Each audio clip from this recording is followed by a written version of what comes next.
अस्सलामुअलैकुम, welcome to student tube. आज के इस लेक्चर में हम चैप्टर नंबर 2 शाह अब्दुल लतीफ़ भिटाई की यूनिट 2.1 की एक्सरसाइज 6 और 7 को सॉल्व करेंगे।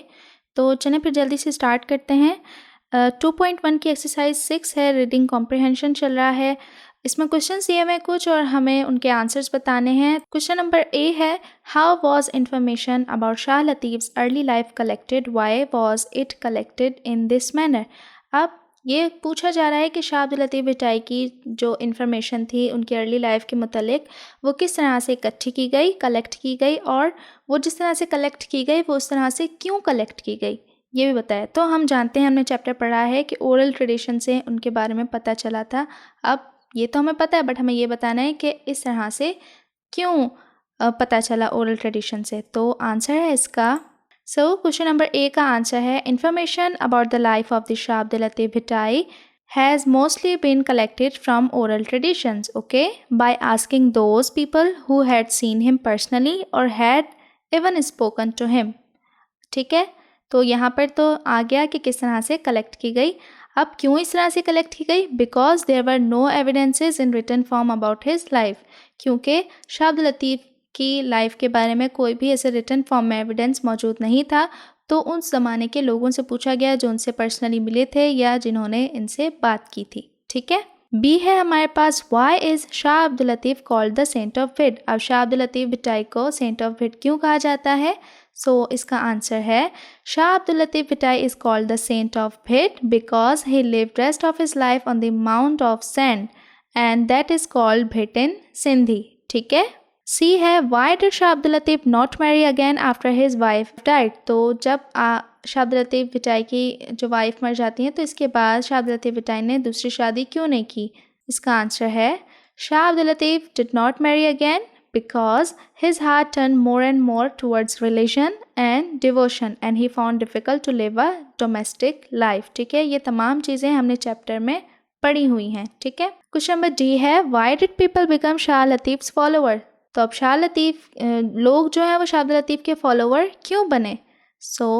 अब डी का आंसर है, Shah Abdul Latif's spiritual power grew stronger with prayers and devotion and anyone came to him was strongly impressed by his gentle ways, so people become his followers. ठीक है, कि शाह अब्दुल लतीफ़ की जो स्पिरिचुअल पावर थी वो इतनी ज़्यादा ग्रो कर चुकी थी अल्लाह ताला की इबादत और उससे अकीदतमंदी में कि जो भी इनके पास आता तो वो आपसे इतना इम्प्रेस होता कि वो आपको फॉलो करने लग जाता, आपका फॉलोअर बन जाता। ठीक है, ई में है, what does Shah Abdul Latif's poetry and work tell us about his knowledge and skills. अब शाह अब्दुल लतीफ़ की जो पोइट्री है और उनका जितना भी काम है वो क्या बताता है उनकी नॉलेज और स्किल्स के बारे में। ई है, Shah Abdul Latif's poetry and work tells us that he had in depth knowledge of the holy Quran and Hadith and also knew Arabic and Persian quite well. ठीक है, तो उनके जो वर्क से, उनकी जो पोइट्री से हमें ये पता चलता है कि शाह अब्दुल लतीफ़ के पास जो थी इन डेप्थ नॉलेज थी, यानी कि डीप नॉलेज थी कुरान की और हदीस के बारे में, और साथ ही इनकी पोइट्रीज़ और इनके वर्क से ये भी पता चलता है कि वो अरबिक और Persian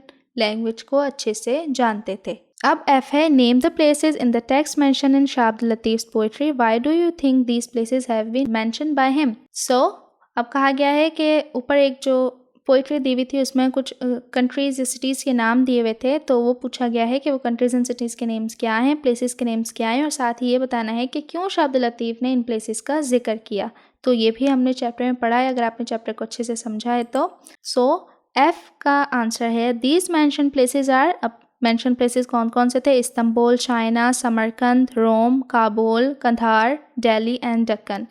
and why he is mention these places? He mentioned these places because these were neighboring region of Sindh, क्योंकि हमने उस चैप्टर के शुरू में पढ़ा था कि शाह अब्दुल लतीफ़ भिटाई ने सिंध और उसके अतराफ़ के जो इलाके थे उनके वो भी अपनी शायरी में शामिल किया। तो यही वो इलाके थे जिनको शाह अब्दुल लतीफ़ भिटाई ने अपनी शायरी में शामिल किया। And he explains the beauty of nature and weather of Sindh surrounding areas. ठीक है, अब है, why is Shah Abdul Latif's key message in his verses acceptable to everyone. अब शाह अब्दुल लतीफ़ का जो की मैसेज है उनके वर्सेस में, उनकी शायरी में, वो क्यों इतना लोगों के लिए एक्सेप्टेबल है? अब because that is the message of love so it is acceptable to everyone, क्योंकि उनकी शायरी में जो मैसेज है वो है मैसेज ऑफ लव।